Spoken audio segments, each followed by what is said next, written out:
Assalamualaikum warahmatullahi wabarakatuh. Yang terhormat Bapak Jerhi Wahyu Firnanda selaku dosen pengampu mata kuliah Metodologi Penelitian Kuantitatif. Di sini saya menurut Lutfia dengan NIM 2220504 akan mempresentasikan hasil proposal saya dengan judul Pengaruh Manajemen Layanan Pendidikan Nonformal terhadap kepuasan peserta di Sanggar Tari Kembang Sore Ngasem Kediri. Latar belakang. Pendidikan memainkan peran penting dalam transformasi individu dari bayi hingga dewasa. Jenis pendidikan termasuk formal, informal, dan nonformal. Dengan pendidikan nonformal seperti sanggar tari. Manajemen layanan pendidikan nonformal di sanggar tari berpengaruh pada kepuasan peserta yang diukur melalui kualitas pelatih, kesetaraan antara peserta, dan kepuasan terhadap instruktur. Rumusan masalah, di sini saya mengambil 2 rumusan masalah. Yang pertama, bagaimana pengaruh manajemen layanan pendidikan terhadap peningkatan kepuasan peserta Sanggar Tari Kembang Sore Ngasem Kediri. Dan yang kedua, bagaimana kepuasan peserta di Sanggar Tari Kembang Sore Ngasem Kediri. Tujuan penelitian saya ada 2. Yang pertama, untuk mengetahui pengaruh manajemen layanan pendidikan terhadap peningkatan kepuasan peserta di Sanggar Tari Kembang Sore Ngasem Kediri. Yang kedua, untuk mengetahui kepuasan peserta di Sanggar Tari Kembang Sore Ngasem Kediri. Kajian teori. Yang pertama, layanan pendidikan nonformal.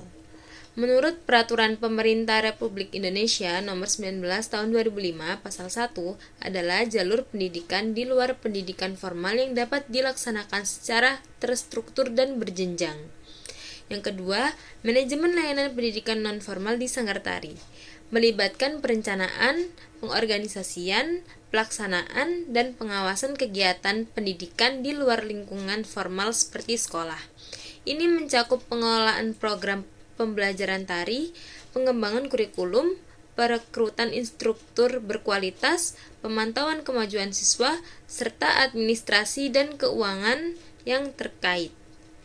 Tujuannya adalah memberikan layanan pendidikan yang berkualitas dan memfasilitasi perkembangan seni tari bagi peserta didik di sanggar tari. Yang ketiga, ada kepuasan peserta. Tingkat kepuasan atau kepuasan yang dirasakan oleh peserta terhadap pelayanan atau pengalaman yang mereka terima ini mencerminkan sejauh mana harapan dan kebutuhan peserta terpenuhi dalam konteks tertentu seperti pelatihan, acara, atau layanan. Pengukuran kepuasan peserta penting untuk mengevaluasi kualitas layanan dan peningkatan pengalaman peserta di masa akan mendatang. Rancangan penelitian. Di sini saya menggunakan pendekatan kuantitatif. Pendekatan kuantitatif menggunakan data numerik atau metode statistik untuk menganalisis fenomena. Ini membantu membuat generalisasi dan prediksi berdasarkan data yang objektif. Metode yang kedua, pendekatan kuantitatif non-eksperimen. Non-eksperimen adalah pendekatan penelitian yang tidak melibatkan manipulasi variabel bebas. Pendekatan ini fokus pada observasi, survei, atau analisis data yang ada tanpa campur tangan peneliti. Metode ini digunakan untuk memahami hubungan antar variabel tanpa mengubah kondisi alamiah. Dan saya menggunakan metode korelasional. Metode korelasional adalah pendekatan penelitian yang digunakan untuk memahami hubungan antara 2 variabel tanpa mencoba menyimpulkan sebab akibat. Pendekatan ini melibatkan pengukuran variabel dan analisis statistik untuk menentukan sejauh mana 2 variabel saling berhubungan. Populasi dan sampel. Populasi. Saya menggunakan populasi terbatas karena populasi yang saya teliti kurang dari 100. Penelitian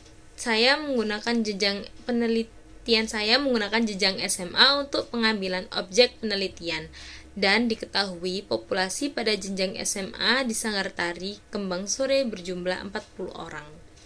Sampel dalam penelitian ini, saya menggunakan metode non-probability sampling dengan teknik sampel jenuh. Sampel ini diambil dari